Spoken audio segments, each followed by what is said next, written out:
ನಮಸ್ಕಾರ, ಮನಶ್ರೀ ಚಾನಲ್ಗೆ ಸ್ವಾಗತ. ಹೊಸ ವಿಡಿಯೋ ತಂದಾಯಿತು, ಬನ್ನಿ. ಇವತ್ತು ಗಂಧದ ಗುಡಿ ಸೀರಿಯಲ್ಲು ಹೇಗೆ ಮೂವ್ ಆಗುತ್ತೆ ಮತ್ತು ಏನು ಸ್ಟೋರಿ ನೋಡೋಣ ಬನ್ನಿ. ಅದಕ್ಕೆ ಮುಂಚೆ ನೀವು ನನ್ನ ವಿಡಿಯೋಕ್ಕೆ ಸಬ್ಸ್ಕ್ರೈಬ್ ಮಾಡಿ, ಹಾಗೆ ಒಂದು ಲೈಕ್ ಕೊಡಿ.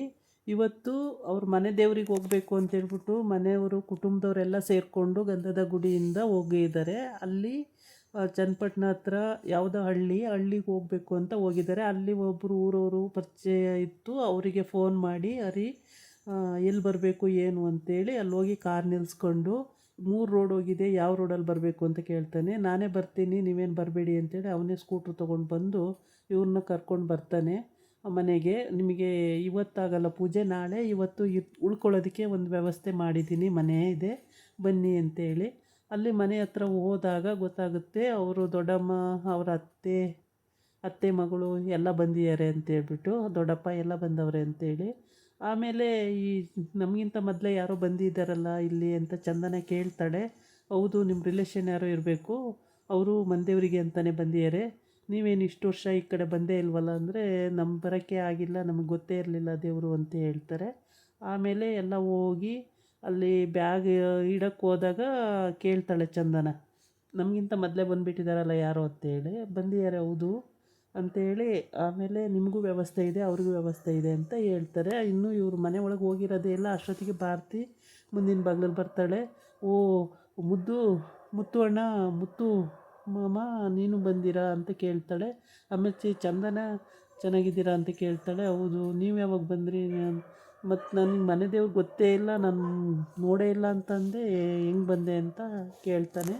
ಆವಾಗ ನಾನು ಅಮ್ಮನ ಕೇಳಿ ಹೇಳೋಣ ಅಂದ್ಕೊಂಡಿದ್ದೆ, ಅಮ್ಮ ಅಲ್ಲಿ ಅವಕಾಶನೇ ಕೊಡಲಿಲ್ಲ, ಬಾಬಾ ಅಂತ ಕರ್ಕೊಂಡು ಬಂದರು ಅಂತ ಹೇಳ್ತಾಳೆ. ಆಮೇಲೆ ಅವ್ರ ಅಮ್ಮ ಬರ್ತಾಳೆ. ಅಯ್ಯೋ, ಎಲ್ಲೋದ್ರೂ ಈ ಶನಿ ಮುಂಡೆವು ಇಲ್ಲಿಗೆ ಬರ್ತವೆ, ನಮ್ಮನ್ನೇ ಹುಡ್ಕೊಂಡು ಬರ್ತವೆ, ಇವಕ್ಕೇನು ಬಂದೈತೋ ರೋಗ, ನಮ್ಮನ್ನು ಹುಡ್ಕೊಂಡು ಬಿಟ್ಟರೆ ಗತಿನೇ ಇಲ್ಲ ಇವಕ್ಕೆ, ಹಂಗೆ ಹಿಂಗೆ ಅಂತ ಬೈತಾಳೆ. ಆಮೇಲೆ ಅವರು ಏನು ಮಾತಾಡಲ್ಲ, ಎಲ್ಲರೂ ಸುಮ್ಮನೆ ಇರ್ತಾರೆ. ಆಮೇಲೆ ಅವಳು ಭಾರತಿ ಗಂಡನ ಕರೀತಾಳೆ. ಕರೆದ್ಬಿಟ್ಟು ಬನ್ನಿರಿ ಇಲ್ಲಿ ಅಂತ ಕರೆದ್ಬಿಟ್ಟು ಎಲ್ಲರಿಗೂ ಪರಿಚಯ ಮಾಡಿಸ್ಕೊಡ್ತಾಳೆ. ಮುತ್ತು ಅಣ್ಣ ಮತ್ತು ಹರಿ, ಚಂದನ ಅಂತ ಎಲ್ಲರನ್ನು ಪರಿಚಯ ಮಾಡಿಸ್ಕೊಡ್ತಾಳೆ. ಆಮೇಲೆ ಆಯಪ್ಪ ಮನೆ ತೋರಿಸಿದವನು, ಬರ್ತೀನಿ ನನಗೆ ಕೆಲಸ ಇದೆ ಹೋಗಿ ಅಂತ ಹೇಳ್ಬಿಟ್ಟು ಅವನು ಹೋಗ್ತಾನೆ. ಅವನಿಗೆ ಊಟ ತರೋಕ್ಕೆಲ್ಲ ವ್ಯವಸ್ಥೆ ಮಾಡಿ ಹೇಳಿರ್ತಾನೆ. ಆಮೇಲೆ ರಾತ್ರಿ ಅಡುಗೆ ಏನು ಮಾಡೋ ಅವಶ್ಯಕತೆ ಇಲ್ಲ, ಅವರೇ ಅವ್ರು ಮಾತ್ರ ಅಡುಗೆ ಮಾಡ್ಕೊತಿರ್ತಾರೆ, ಭಾರತಿ ಅಮ್ಮ ಅವರೆಲ್ಲ. ಇವ್ರಿಗೆ ಹೋಟೆಲಿಂದ ತರಿಸ್ಕೊಂಡು ರುಚಿ ರುಚಿಯಾಗಿ ಇಡ್ಲಿ ಸಾಂಬಾರು ಚಟ್ನಿ ಎಲ್ಲ ತರಿಸ್ಕೊಂಡು ತಿಂತಾಯಿರ್ತಾರೆ. ಅಲ್ಲಿಗೆ ಅವ್ರ ಅತ್ತೆ ಬರ್ತಾಳೆ. ಬಂದುಬಿಟ್ಟು, ಅಯ್ಯೋ ಎಂಥ ಚೆನ್ನಾಗಿದೆ ಚಟ್ನಿ ಇಡ್ಲಿ, ಇದು ತಿನ್ನೋಕ್ಕೆ ಪುಣ್ಯ ಮಾಡಿರಬೇಕು ಅಂತ ಹರಿ ಮತ್ತು ಕಂಠಿ ಎಲ್ಲ ಹಾಸ್ಯ ಮಾಡ್ಕೊಂಡು ಹೇಳ್ತಾರೆ. ಆವಾಗ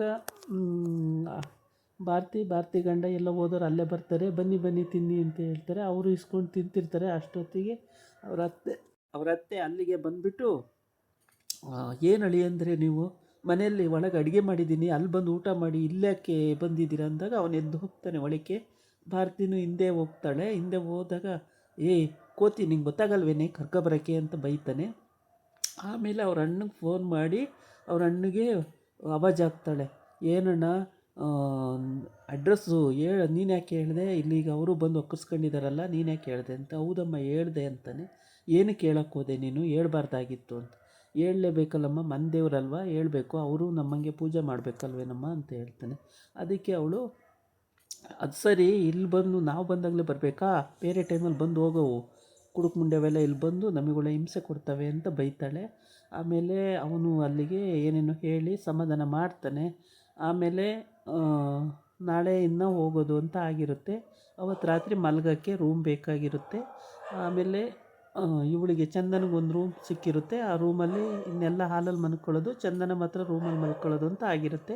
ಹರಿ ಹೋಗಿ ಅಲ್ಲಿ ತಮಾಷೆ ಮಾಡ್ತಾನೆ, ನಾನು ಬಂದು ರೂಮಲ್ಲಿ ಮಲ್ಕೊಳ್ತೀನಿ ಅಂತೇಳಿ ತಮಾಷೆ ಮಾಡ್ತಾನೆ. ಅದಕ್ಕೆ ಇಲ್ಲ ಪರವಾಗಿಲ್ಲ ಹೋಗಿ ನಾನು ಒಬ್ಬಳೇ ಮಲ್ಕೋತೀನಿ, ಕರೆಂಟ್ ಇಲ್ಲಲ್ಲ, ಇದು ಹಳ್ಳಿ, ರಾತ್ರಿ ಟೈಮು ಹೆದರಿಕೆ ಆಗುತ್ತೆ, ಏನು ಪರವಾಗಿಲ್ಲ, ನಾನು ಮೊಬೈಲ್ ಟಾರ್ಚ್ ಹಾಕ್ಕೊಳ್ತೀನಿ ಹಾಗೆ ಹೀಗೆ ಅಂತ ಹೇಳ್ತಾಳೆ.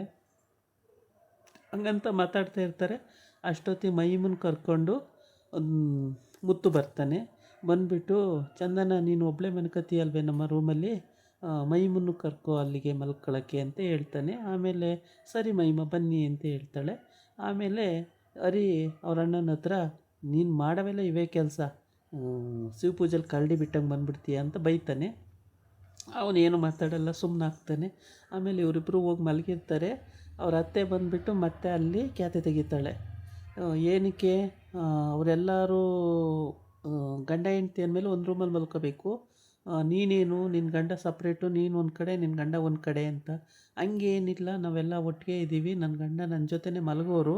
ಆದರೆ ಅಲ್ಲಿ ನೋಡಿ ಮಹಿಮ ಬಂದು ಮಲಗಿರೋದ್ರಿಂದ ಅವ್ರಿಗೆ ಅಲ್ಲಿ ಮಲ್ಕೊಂಡಿದ್ದಾರೆ, ತಪ್ಪೇನಿದೆ ಅದರಲ್ಲಿ? ನೀವು ಅದನ್ನೇ ದೊಡ್ಡ ವಿಷಯವಾಗಿ ಬಂದಿದ್ದೀರಲ್ಲ ಕೇಳೋಕ್ಕೆ ಅಂತ.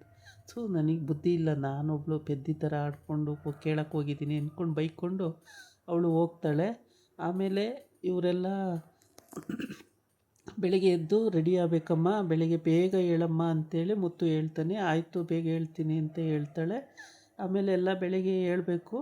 ರಾತ್ರಿ ಎಲ್ಲ ಮಲಗಿರ್ತಾರೆ. ರಾತ್ರಿ ಇವರು ಹೋಟೆಲ್ ತಂದಿದ್ದೇ ಊಟ ಮಾಡ್ಕೊಂಡು ಎಲ್ಲ ಮಲ್ಕೋತಾರೆ. ಅವ್ರು ಮಾತ್ರ ಅಡುಗೆ ಮಾಡ್ಕೊಂಡು ಮಲ್ಕೋತಾರೆ. ಅಡುಗೆ ಮಾಡ್ಕೊಂಡು ಊಟ ಮಾಡಿಕೊಂಡು ಎಲ್ಲರೂ ಆರಾಮಾಗಿ ಮಲಗಿ ಬೆಳಗ್ಗೆ ಎದ್ದು ದೇವಸ್ಥಾನಕ್ಕೆ ಹೋಗೋದು ಅಂತ ಆಗಿದೆ. ಎಲ್ಲರೂ ದೇವಸ್ಥಾನಕ್ಕೆ ಹೋಗೋಕ್ಕೆ ರೆಡಿ ಆಗ್ತಾರೆ.